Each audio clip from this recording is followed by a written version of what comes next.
ഉണ്ടല്ലോ സിവിനെ, ഇപ്പം നമ്മൾ ഒരു പ്രോപ്പർട്ടി, ആ പ്രോപ്പർട്ടിക്ക് ഇപ്പം നല്ല രീതിയിൽ ലാൻഡ്സ്കേപ്പ് ചെയ്തിട്ടുണ്ടെങ്കിൽ അത് ആ ഒരു പ്രോപ്പർട്ടി വാല്യൂവിനെ ഭയങ്കരമായിട്ട് ഇൻക്രീസ് ചെയ്യുന്ന പോലെ എനിക്ക് ഫീൽ ചെയ്തിട്ടുണ്ട്. ഇപ്പം നമ്മൾ തന്നെ പല വീടുകളും സെല് ചെയ്യാനൊക്കെ ഇടുമ്പോൾ നന്നായിട്ട് ലാൻഡ്സ്കേപ്പ് ചെയ്തിട്ടുള്ള വീടുകൾക്ക് നല്ല എൻക്വയറി ആയിരിക്കും.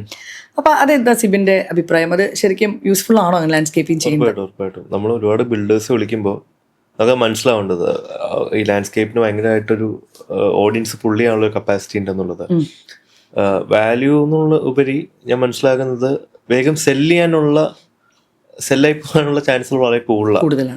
ഇനി വാല്യൂ എന്നൊരു ബേസ് ചെയ്യുകയാണെങ്കിൽ ഒരു ഹോം ഓണർ വരുമ്പോൾ അവരുടെ വീട്ടിൽ കയറുന്നതിന് മുമ്പ് തന്നെ ചക്ക, മാങ്ങ, ഫ്രൂട്ട്സ് എല്ലാം ഉണ്ടെന്ന് പറയുമ്പോൾ ഉണ്ടാകുന്ന ഒരു ഹാപ്പിനെസ് ഉണ്ടല്ലോ.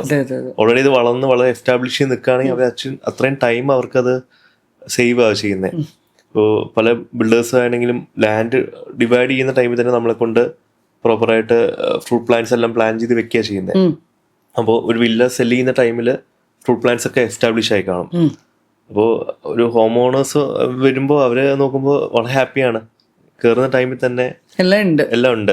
അപ്പൊ അവരെ സംബന്ധിച്ച് പെട്ടെന്ന് തന്നെ അത് സെല്ലിലേക്ക് പോവുക. മാത്രമല്ല ഇപ്പൊ എല്ലാ ഫ്ലാറ്റുകളാണെങ്കിൽ പോലും ഈ ട്രോപ്പിക്കൽ കോൺസെപ്റ്റിലുള്ള ഫ്ലാറ്റുകളൊക്കെ വളരെ പെട്ടെന്ന് പിന്നെ ഇക്കോ ഫ്രണ്ട്ലി ആയിട്ടുള്ള വീടുകള്, ഫ്ലാറ്റുകള്, അത് ഭയങ്കര സന്തോഷം എന്ന് പറഞ്ഞാൽ നല്ല നല്ല വർക്ക്സ് ചെയ്യുന്നൊക്കെ ക്ലയൻസ് അവെയർ ആയി. അപ്പൊ ഇതൊക്കെ അക്സെപ്റ്റ് ചെയ്ത് അതിനെ റെസ്പെക്ട് കൊടുക്കുക എന്നുള്ളത് നമ്മൾ മനസ്സിലാക്കണ്ടേ. അപ്പോ ശരിക്കും യൂസ്ഫുൾ ആണ്.